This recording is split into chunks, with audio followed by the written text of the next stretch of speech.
खाली का जोहर के गोलिया रे बड़ा याद आवे ओकर बोलिया रे। खाली का जोहर के गोलिया रे बड़ा याद आवे ओकर बोलिया रे।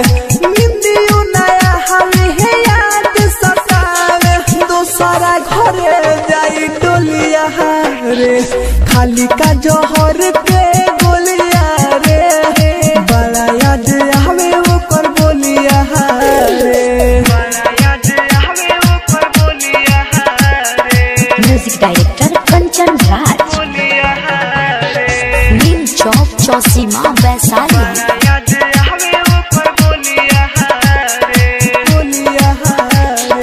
धरती के कवनो कोना में जई है याद आई तो वापस आई है। धरती के कवनो कोना में जई है याद आई तो वापस आई है।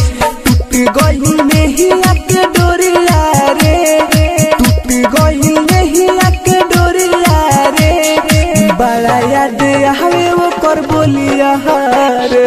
खाली का जोहर के गोलिया रे बड़ा याद आवे ओकर बोलिया रे।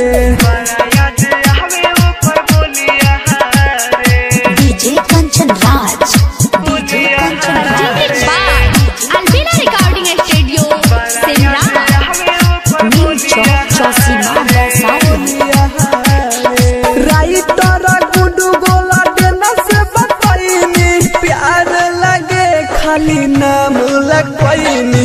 राइटर गुडू गोला देना से बताइनी प्यार लगे खाली नाम लगवाइनी।